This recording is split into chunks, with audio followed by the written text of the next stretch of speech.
Permanent hair removal at Anos. Flat 25% off. Call 970-389919.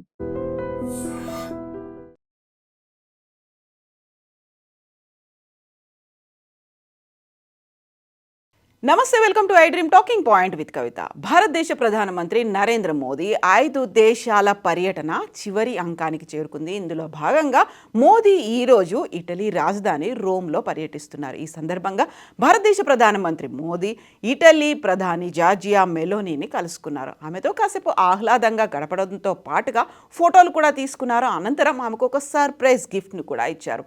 అదే భారతదేశానికి చెందినటువంటి మెలోడీ చాక్లెట్స్.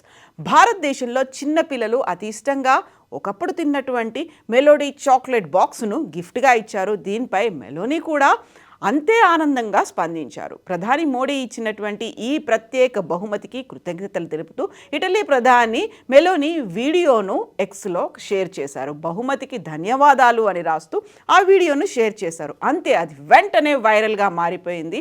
వైరల్ అయినటువంటి ఈ వీడియోలో ప్రధాని మెలోనీని స్వయంగా బహుమతి చాలా బాగుంది, టాఫీని తెచ్చారు అనేటువంటి మాటని మెలోనీ చెప్పారు.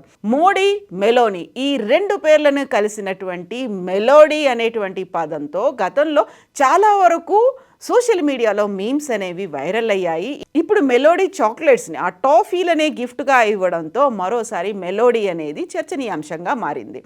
ప్రధానమంత్రి నరేంద్ర మోదీ ఇటలీ పర్యటనలో భాగంగా ఆ దేశ ప్రధాని జార్జియా మెలోనీకి ఇచ్చినటువంటి గిఫ్ట్ ప్రస్తుతం ఇంటర్నెట్లో వైరల్గా మారింది. ఇటలీ ప్రధాని జార్జియా మెలోనీకి ప్రధాని నరేంద్ర మోదీ మెలోడీ చాక్లెట్ని బహుమతిగా ఇవ్వడం ప్రస్తుతం సోషల్ మీడియాలో చర్చకు దారితీస్తోంది. అసలు ఈ మెలోడీ చాక్లెట్ వెనుక ఉన్నటువంటి అసలు కథ ఏంటి, ఎందుకని అంత ప్రాచుర్యం పొందింది, ఇప్పుడు చూద్దాం. దేశీయ కంపెనీ పార్లే సృష్టించినటువంటి ఈ మెలోడీ చాక్లెట్ నిజానికి మార్కెట్లో రావడానికి అనేక సవాళ్ళని ఎదుర్కొంది. అప్పటికే మార్కెట్లో బలమైనటువంటి చాక్లెట్ బ్రాండ్లు ఎన్నో ఉన్నాయి. అందులోనూ అంతర్జాతీయ బ్రాండ్లు అనేవి దేశీయంగా కూడా వచ్చాయి. వాటన్నిటిని ఎదుర్కొని మెలోడీ చాక్లెట్ని జనాల్లోకి తీసుకెళ్లడం అనేది అతిపెద్ద సవాల్గా మారింది మేకర్స్కి.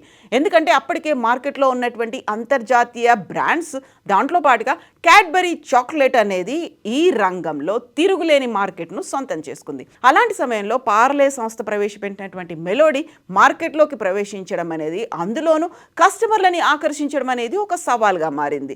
మెలోడీ అనేది కేవలం ఒక టాఫీ మాత్రమే కాదు, అంటే ఒక చాక్లెట్ మాత్రమే కాదు, చుట్టూ చాక్లెట్ మధ్యలో ఉన్నటువంటి ఒక టాఫీ లాగా ఉంటుంది. చుట్టూ టాఫీ చాలా గట్టిగా ఉంటుంది, అందులో మధ్యలో క్యారమెల్ పొరతో కూడినటువంటి ఒక లిక్విడ్ లాగా ఉంటుంది. ఇది సరికొత్త కాంబినేషన్గా ఆకర్షించబడింది. అప్పటి వరకు క్యాడ్బరీ సంస్థ తయారు చేసినటువంటి చాక్లెట్లన్నీ పూర్తిగా కోకోతో తయారయ్యి ఉండేవి.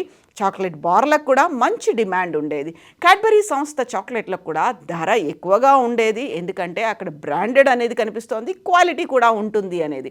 బట్ అదే సమయంలో మార్కెట్లోకి వచ్చినటువంటి మెలోడీ పూర్తి స్థాయి చాక్లెట్ బార్ కాదు. అయితే ఈ కొత్త రుచిని కస్టమర్లకు ఎలా పరిచయం చేయాలా అనే దానిపై ఎక్కువగా కాన్సన్ట్రేషన్ చేశారు. దాంతోపాటుగా సరికొత్త మార్కెట్లో అడ్వర్టైజ్మెంట్లను కూడా తీసుకొచ్చారు. అప్పుడే మెలోడీని పాపులర్ చేసేందుకు సరికొత్త వ్యూహాలను కూడా రచించారు. ఇందులో భాగంగా క్యాంపెయిన్ల మీద ఫోకస్ పెట్టారు. మార్కెట్లో ఉన్నటువంటి చాక్లెట్ల కన్నా ఇది ఎలా భిన్నమైందో తెలియచేసేందుకు ఒక కొత్త వ్యూహాన్ని ప్రయోగించారు. సరికొత్త వ్యూహం అదే మాస్టర్ స్ట్రోక్ అని పిలిచే ఆల్ టైమ్ హిట్ ట్యాగ్ లైన్ని క్రియేట్ చేసింది. మెలోడీ ఇత్నా చాక్లెటీ క్యూ హై అనేటువంటి హిందీ ట్యాగ్ లైన్లో ప్రారంభించి మెలోడీ ఖావో ఖుజ్జాన్ జావో అంటూ ఒక యాడ్ కమర్షియల్గా తయారు చేసి మార్కెట్లో విడుదల చేశారు. నిజంగా ఎందుకు మెలోడీ ఇట్నా చాక్లెటీ క్యూ హై అంటే, ఎందుకని ఇంత చాక్లెటీగా ఉంటుంది అంటే, ఖుజ్జాన్ జావ్, మీరు తినేసి తెలుసుకోండి అనేటువంటి మాట.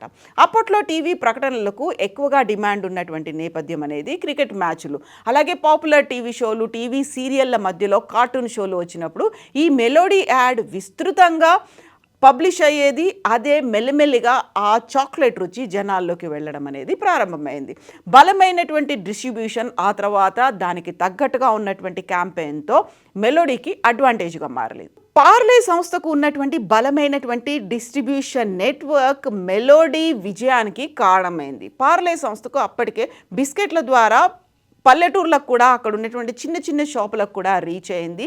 అక్కడ ఉన్నటువంటి విస్తృతమైనటువంటి మార్కెట్ను మెలోడీ చాక్లెట్లకు కూడా తీసుకెళ్లడం ద్వారా మెల్లిగా జనాలు దానికి అలవాటు పడిపోయారు. క్యాడ్బరీ సంస్థ తయారు చేసే చాక్లెట్లో ధర అనేది మినిమం 10 రూపాయల నుంచి ఉండేది. ఇవి ప్రీమియం చాక్లెట్ బార్స్గా ఉండేది. దీంతో సామాన్య ప్రజలు క్యాడ్బరీ చాక్లెట్ బాక్సును కొనుగోలు చేయాలి అంటే కాస్త ఆలోచించాల్సినటువంటి పరిస్థితి ఉండేది. కరెక్ట్గా అదే సమయంలో చాక్లెట్ సిరప్తో ఉన్నటువంటి ఈ మెలోడీ చాక్లెట్లు ₹1కి ₹0.50కి లభించేవి. దీంతో ప్రస్తుతం భారతదేశానికి చెందినటువంటి సుప్రసిద్ధ చాక్లెట్ బ్రాండ్లలో ఒకటిగా మెలోడీ కూడా నిలిచిపోయింది. ఇప్పుడు అలాంటి మెలోడీ చాక్లెట్లని మోదీ మెలోనీకి బహుమతిగా అందజేశారు. ఈ నేపథ్యంలోనే మెలోడీ చాక్లెట్లకు సంబంధించి విపరీతమైనటువంటి మీమ్స్ వైరల్గా సర్క్యులేట్ అవుతున్నాయి. అందులో ఇరు దేశాల మధ్య ఉన్నటువంటి సంబంధం లేదు, ఇద్దరు ప్రధానులకి చెందినటువంటి పేరుతో ఆ నిక్ నేమ్గా మెలోడీ అనేది నిలిచిపోవడం అనేది ఇప్పుడు ప్రతి ఒక్కరూ చాక్లెట్లను గుర్తు చేసుకుంటున్నారు.